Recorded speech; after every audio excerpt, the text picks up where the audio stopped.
The man with glasses holds up an apple and tells the other person, "Suppose this is a troublemaker, and this bag of potato chips is your country. Then."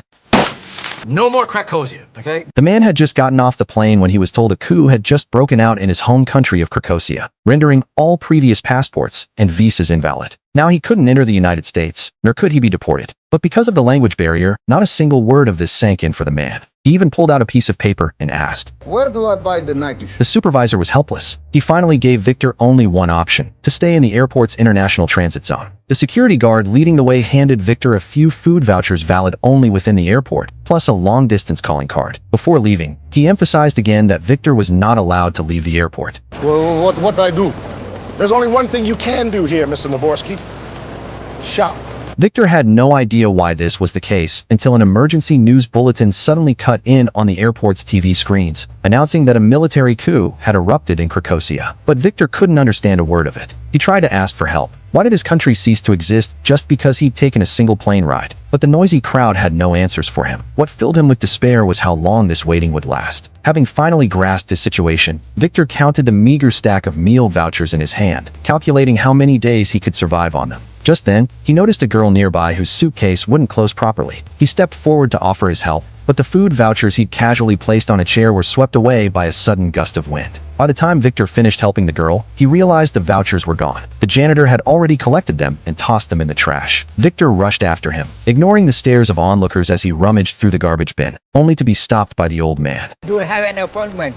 I'm sorry, I don't let anyone to look at my trash without an appointment. Gupta would not allow anyone to dig through his trash without an appointment. Viktor had nothing to say. He just lost his last lifeline. As night fell, an even bigger dilemma loomed for Viktor. Where would he sleep? After searching around, he found a semi-abandoned construction area near Gate 67. It was relatively quiet, piled with construction materials and unused seating. He cleverly pushed several rows of waiting room chairs together, manually flipped the circuit breaker to turn off the harsh overhead lights, then lay down to rest, clutching a blue peanut butter jar tightly in his arms, a jar that held the very purpose of his trip. Early the next morning, the supervisor was still patting himself on the back, convinced that if he could keep the airport running smoothly for the next few months until the old director retired, he would take over the top position. But moments later, he spotted something on the security monitors. There's a man walking around the terminal in a bathrobe. The man ruining the airport's image was none other than the one he'd let inside. Viktor had woken up bright and early, first taken a shower in the public restroom, then shown up at the immigration office feeling refreshed. But after glancing at his application, the female clerk stamped it with a bright red rejection mark. You cannot get a visa without a passport, and you cannot get a new passport without a country. There's nothing we can do for you here.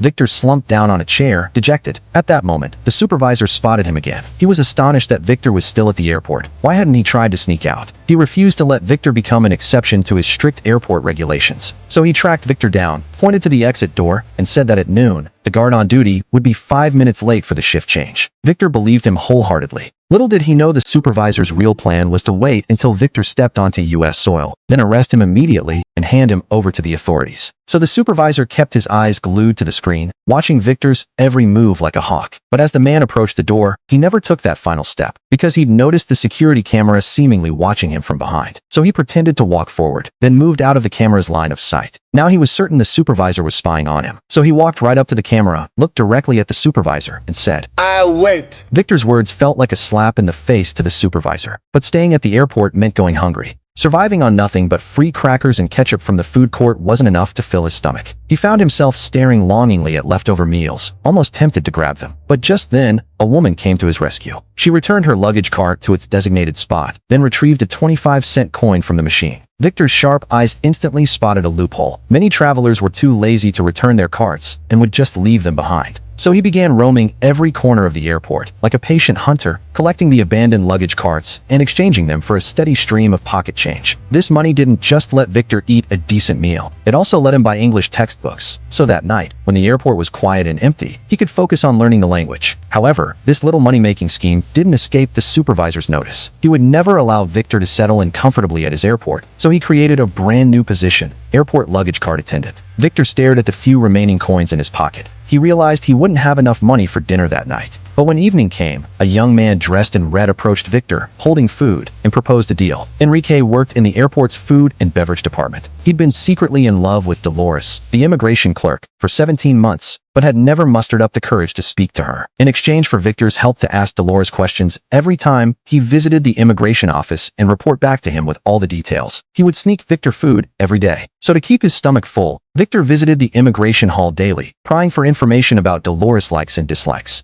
Officer, Yes. sorry, my friend say you are Mr. Zaworski, you Stop. have to.